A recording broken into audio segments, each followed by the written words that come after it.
We've had 4 practices in the books. Yesterday was a little bit slower pace.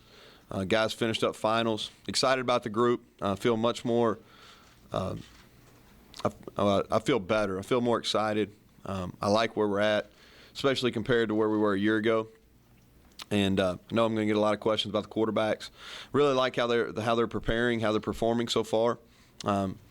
Really, the next 5-7 days will tell a lot.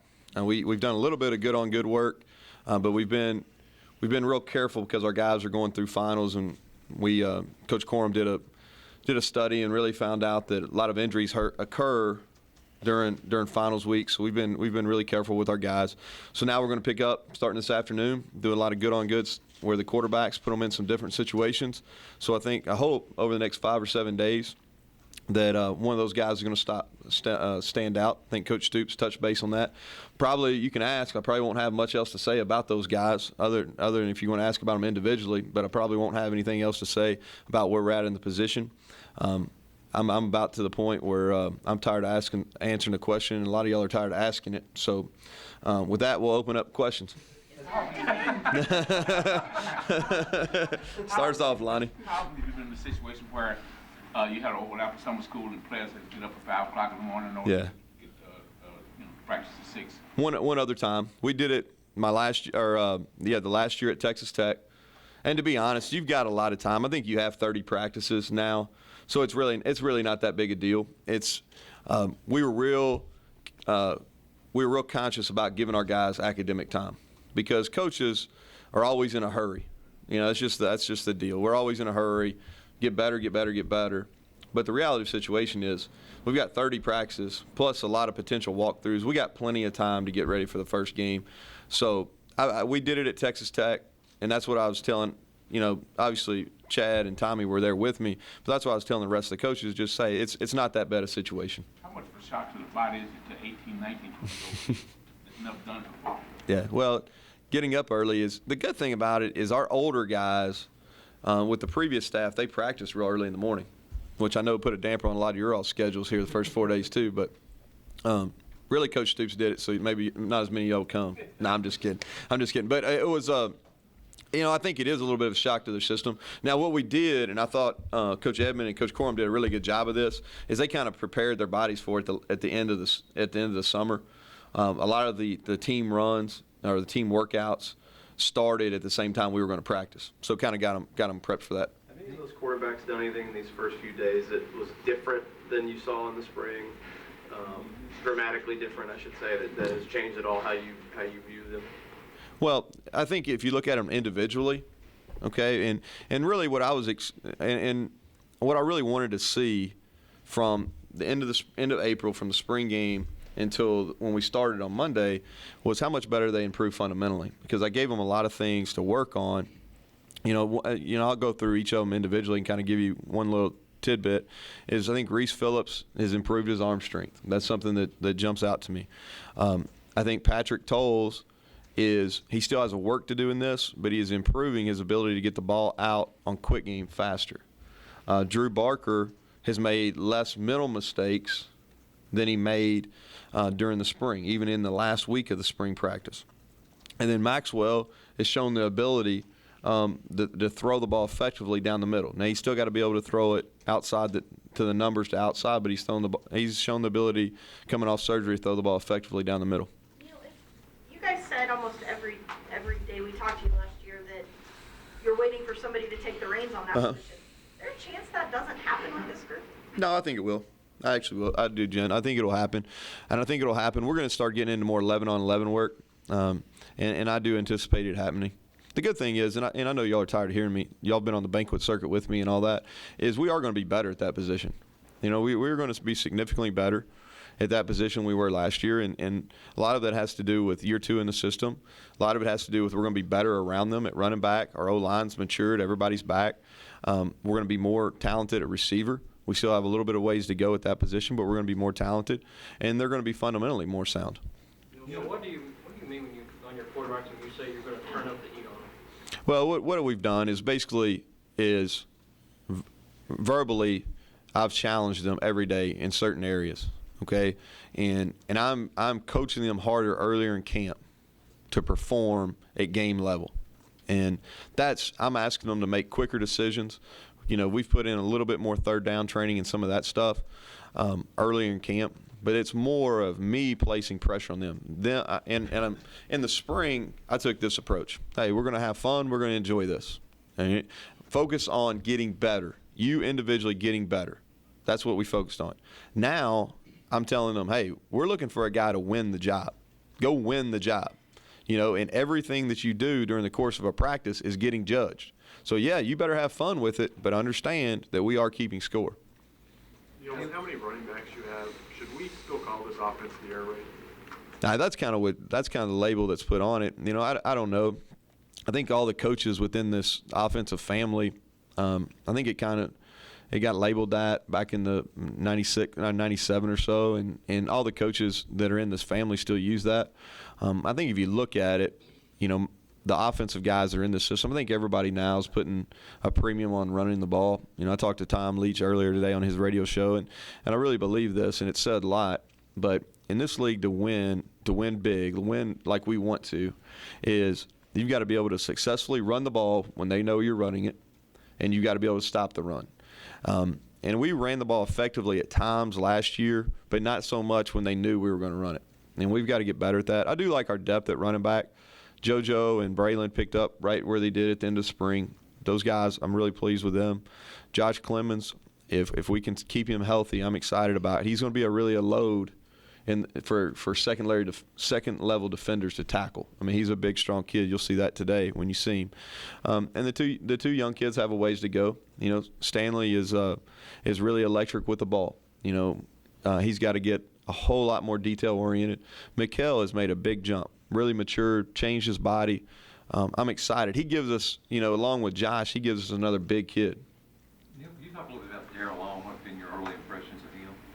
Yeah, really smart kid, great character kid. He's going to be what we want at that position, okay?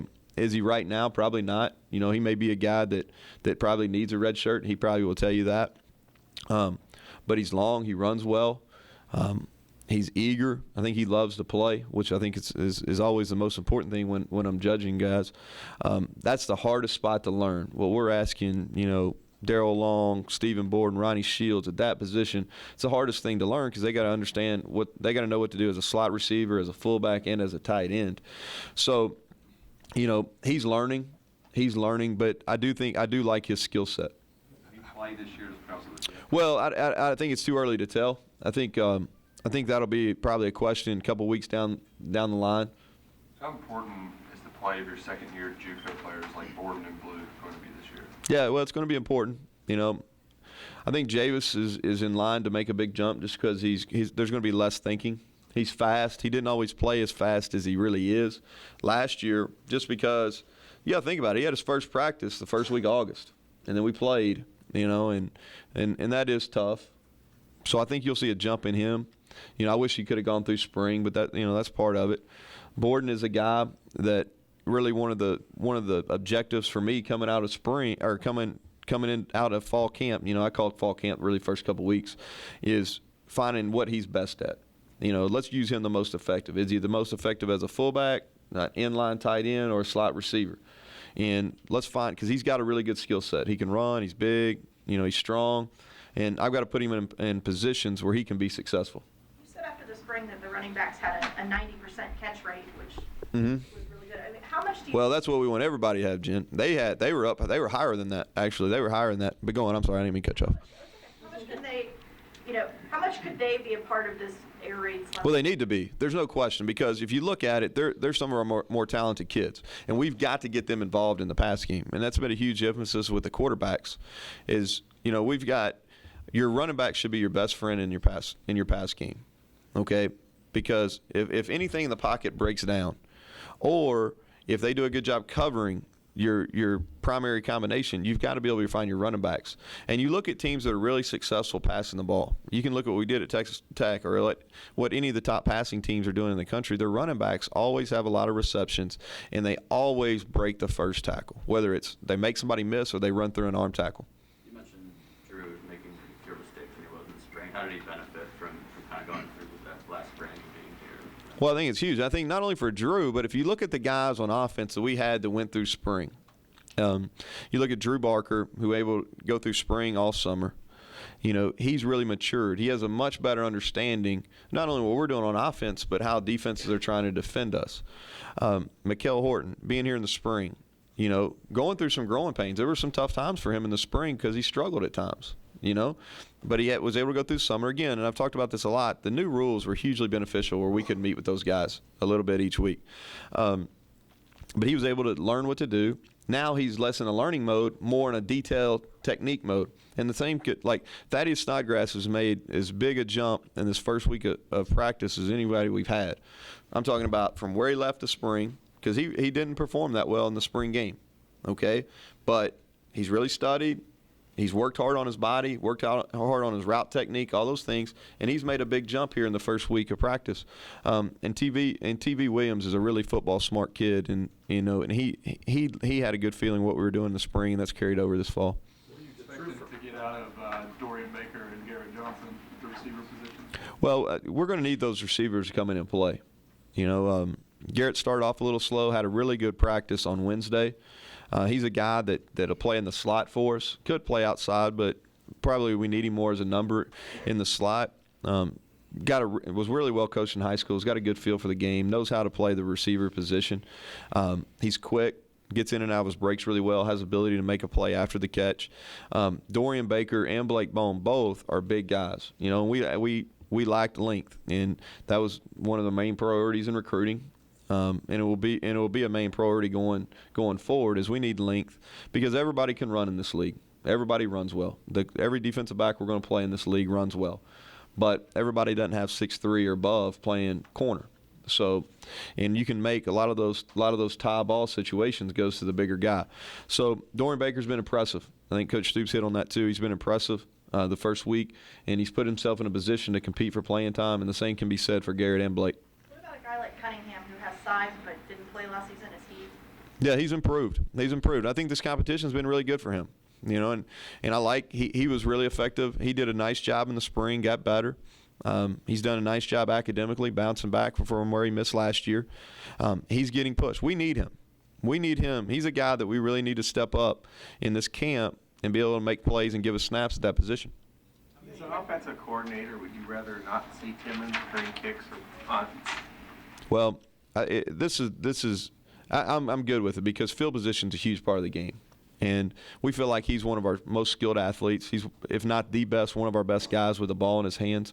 And if you look at statistically, if you can steal a first down on the kickoff return team, or you can steal a first down on the punt team, or punt return team, that's a huge advantage in this game.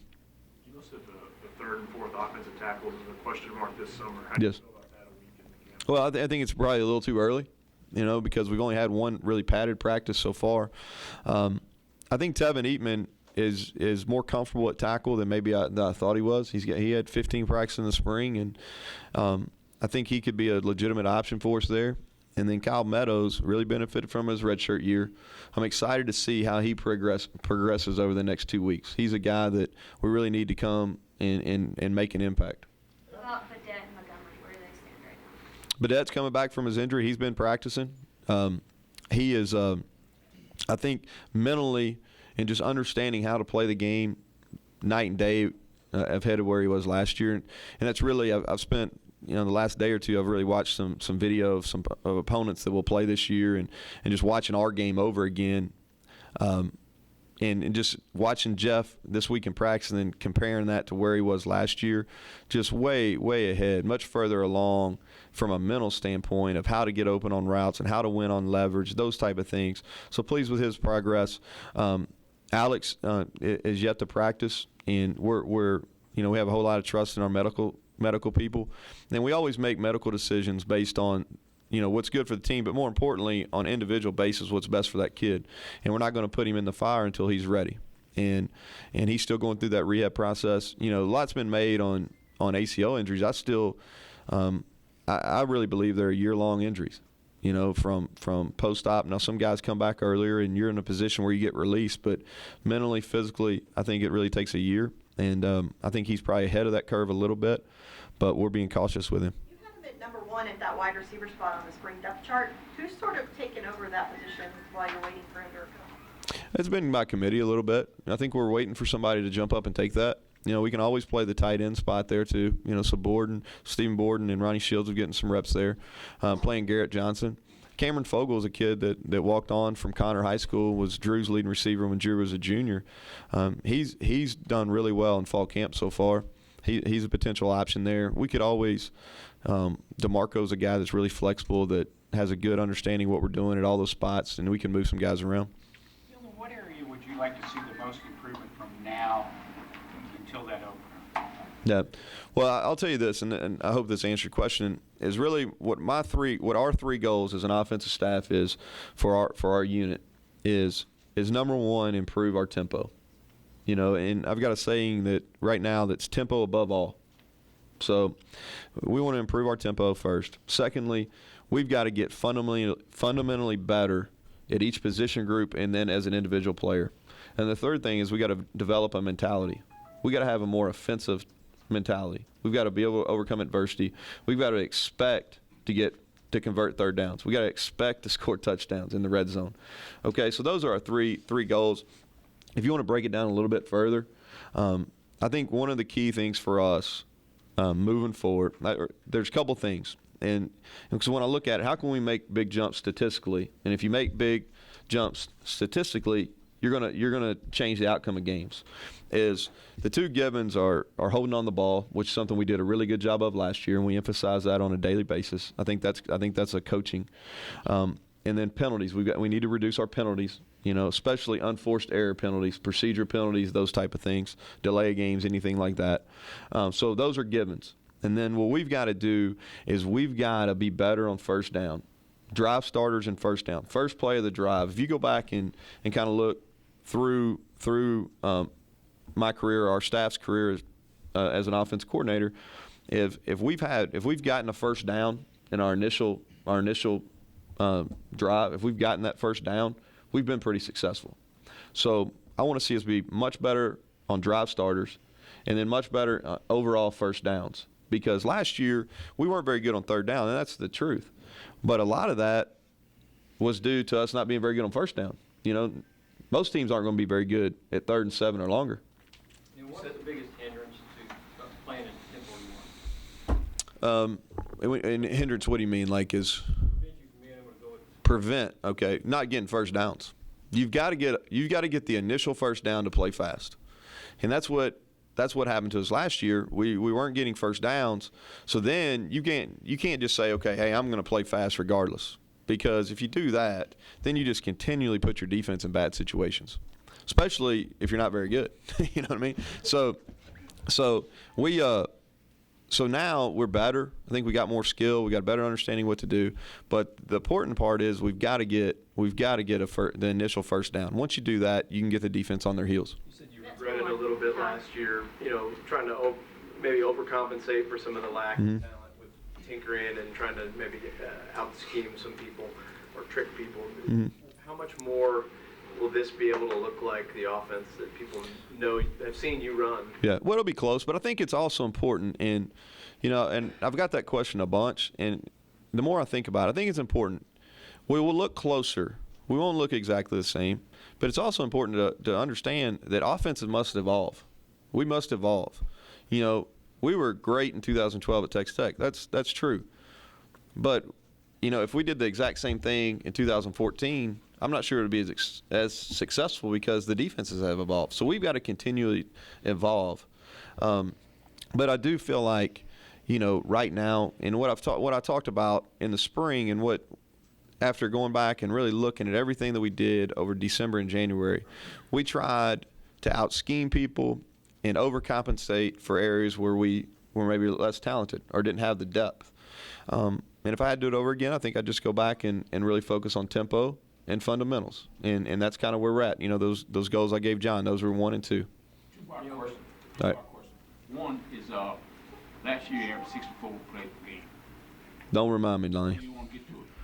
Well, I think, and Tom Leach asked me this not too long ago. I think Goal-wise, I think we'll start off with around 75. And like in a perfect world, I think 80 to plus is what we want at the end of the day. But I think you got to set goals. So 64, hey, that's your starting point. At least I don't like it, but at least I know where our starting point is. So I think we need to get 75 plus. And here's what. And if you look, basically we were low, okay. But it comes down to this: we've got to convert third downs, which I already said goes a lot into how you perform on first down. We've got to convert third downs. Okay, which we'll be better at. We will be better at it. Okay, and then defensively, they've got to get off the field on third down. So let's say that we convert 2 more third downs a game, and the defense makes 2 more stops on third down. That's 4 more sets of downs. So 12 plays at a minimum. And the second part of that Yes. is that over 12 game schedule. If you broke it down, it's basically how many points you got to average per game to have a winning season. Mm-hmm. I haven't looked at it. That's an interesting question. I can go look at our stat software and I'll be able to give you a better answer. So you might hit me up later in the week on that, or beginning of next week. I've looked at a lot of stats, but I haven't looked at that one. Have you had any much experience yet sending your running back up the middle against Matt Elam? What challenge will he eventually? He's getting better. He's a load up front. What we try to do is really run him side to side, and then maybe try to hit up in the middle. But we haven't gone against him a ton yet. But he's really big. He's really big. He's got a lot of football savvy about him too. I think that goes kind of. People look at his size, and that's the first thing they talk about. But he's got a lot of football savviness about him.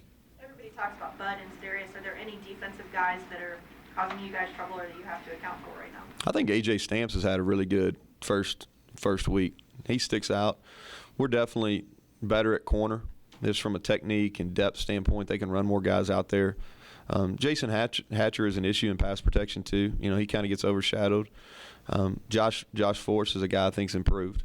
His length at linebacker causes problems. Gets his hands on a lot of balls. He can cover a lot of ground. So those would be some guys that jump out to me. Neal, how does Zach West? Zach. Yeah, Zach's doing better. He knows. That was a huge emphasis for us. Is we needed to get better at that spot. We didn't play in the interior of the O-line, center and 2 guards. We didn't play as well as we needed to last year. And the good thing is we've got most of those guys back. At center, I think John Toth has really picked up exactly. He was our most improved player. If not Tolles, then he was the most improved player on offense in the spring. He's put on weight and been able to hold it. I think he's around 305. I don't know exactly what he is on the roster, but that's where he's about. And he's doing a much better job. He'll be able to hold that line and get movement at the point of attack, which is very important. And then the 2 guards, Zach, he's got still. I mean, we've got some guys, Cole Mosier and Nick Haynes. Those guys are pushing him for the job. Now he's still there. And his biggest issue last year was lateral movement. When defensive linemen would move and he got matched up against a defensive end, he had issues. And he's really worked over the last 9-10 months to correct that. And I think he has. I think he'll be a better player, but he's got to continue to come on.